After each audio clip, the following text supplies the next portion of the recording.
Laurence Leamer wrote the book Madness Under the Royal Palms, Love and Death Behind the Gates of Palm Beach before the Bernie Madoff scandal broke last year. Now, in this month's Boston Magazine, Leamer has a post-Madoff update on what life is like there now that the party is over. And Laurence Leamer is here. Welcome. Thank you. I was fascinated to read this because we know there's a large Jewish community down in Palm Beach that has a lot of Boston roots. But you say really the Boston cultural is really the driving force in Palm Beach, the people with Boston roots. It's the elite. It's the cultural elite. It's the most philanthropic. Elite. No, it really is. I mean, I hate to flatter Bostonians. I think it was the kind of people that came down there. I think the Bostonians, they keep to themselves. They compete with each other to be philanthropic. In the Jewish community, if you're wealthy, you most have to give to charity or else you're ostracized, unlike in the WASP community. We definitely see that here, but I didn't know that it had transferred like that to oh, yeah. I mean, the charitable... I mean, if this had happened, there's a Bath and Tennis is the restricted WASP, the Bath and Tennis in the Everglades. If Bernie Madoff had been a WASP... there wouldn't be all the enormous losses to charity. Because it's not a community that is, in Palm Beach, since the massive influx of wealthy Jewish residents in the last 15 years, the Kravitz Center, the Cultural Center, the Norton Art Museum, all this thing, that's Jewish money. You were talking about in the opening bit of the article of Boston Magazine, a year ago at this fundraiser for, I think it was Beth Israel, and all those people, Carl and Ruth Shapiro are there, Robert Jaffe is there. I mean, fast forward a year. I mean, all those people. I mean, you were there when this broke. What happened? How did it go? Was it wildfire? Well, I was at this club Colette, which is the private club, and it was 2 Decembers ago. Doing some research. And doing research for my book Madness Under the Royal Palms, and it was a $2,500 plate to raise $1 million for Brigham Hospital that saved the owner's life. He had a tumor in his brain, and it was incredible. I was invited. I didn't pay. You didn't pay the fee? I admit it. But it was an incredible evening, and I sat with some of the Jewish elite of Boston, and I was going out night after night to these parties, and I was bored to death with it. And there was just such an energy and intellectual excitement at that table. It was a world I would have, liked to be part of. It was a wonderful evening, and to imagine, almost precisely the day later, I was going out to dinner with a friend of mine, Herb Graves from Boston, who lives downtown, dear friend of mine. And as I went there, I got a call saying about Bernie Madoff, the scandal. We had dinner, and he picks up the phone and calls Bob Lapham, who's from Massachusetts. And Bob had money in his charity and money in his pension fund for his company. He'd lost all that. It was the beginning of this incredible scandal that has so devastated this community. You talk about how the Jewish community down there is really tiered by wealth, and the lower tier may have $20 million, but don't associate with the people who have hundreds of millions of dollars. Yet it seems like Bernie Madoff cut through that.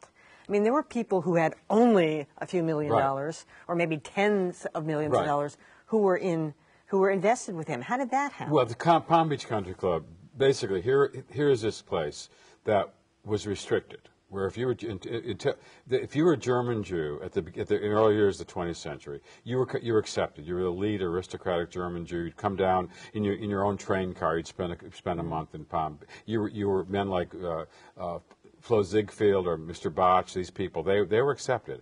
In 1944, Mr. Sonnenbend, who was from Boston, famous name, who was a war hero in World War I, he bought the Whitehall Hotel, which was the old Flagler mansion with the building attached, Sun and Surf, which was a kind of modest beach club, and what became the Palm Beach Country Club. And so you had a whole new kind of Jewish arrival, provincial Jews from Ohio or from towns in Pennsylvania.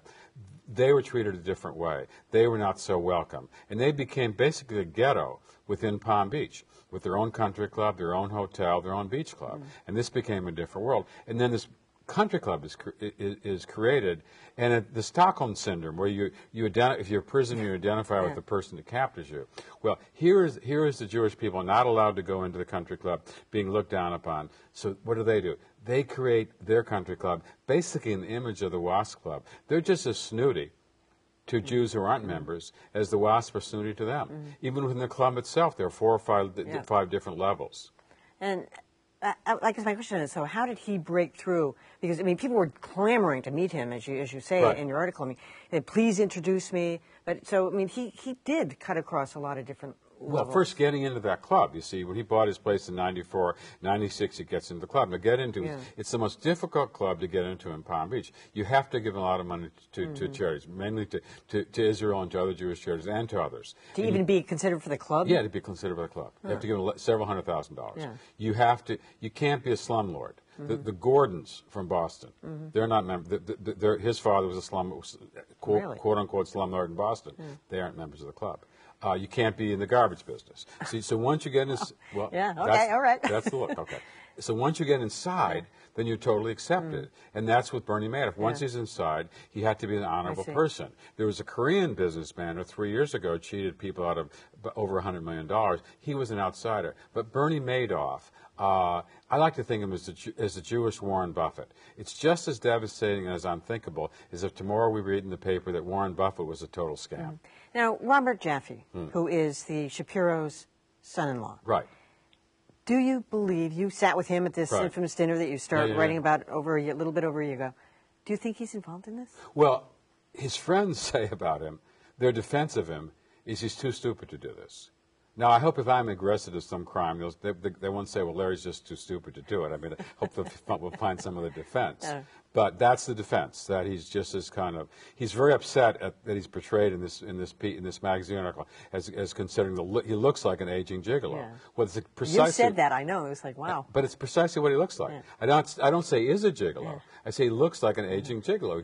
He has that kind of look to him. And everybody says, wow, Larry, you got it exactly right. And so he was the person you went to see to get in with Madoff. He didn't have to sell. It sold itself. What's going on there now? Like, for instance, this big Dana-Farber ball is coming up on February 21st. Right. Are all these people going to be there? I mean, this is the big event of the season usually. What's going to happen there? Well, first of all, it was black tie. Now it's no longer black tie. The egos of these people are involved, the chairman, the chairs. A lot of these events basically should be canceled because maybe half the number of people are going. But they paper the room because it's about their egos. And there's immense anger now. In this book of mine, Madness Under the Royal Palms, a couple weeks ago, I was showing a French television team around the island, and they'd rented a convertible, and we were driving. We drove north of the island, and I was driving very carefully because here's this cameraman around, you wiggling his camera around. He didn't have a seatbelt on. And I've just come up to the Palm Beach Country Club. I'm going to turn left into the club, and we just drive through the driveway and take, film it and drive out. I didn't realize I'm being tailed by an enormous SUV. And as I turn to go left, this SUV comes roaring into the left lane, turns and almost hits us, and comes squealing to a halt. What I'd been told by the police chief, that my life was in danger because of my book, and I thought he was joking, but he said I should have security. So I was scared and put the car in reverse and left. So there's anger. The anger should be toward people like Madoff. It shouldn't be toward journalists. I'm not sure why they're after you. Well, they're mad at anybody. They're mad at journalists. There are a lot of journalists in Palm Beach, so they're angry at them. Wow, this is fascinating. All right, Menace Under the Royal Palms. Madness. Isn't that what I said? So I thought you said menace. It could be no, madness. Madness. Madness Under the Royal Palms. Okay. Laurence Leamer, thanks so much for coming. Thank you. All right, and when we continue, a review and the real story behind Frost Nixon at the Colonial Theater.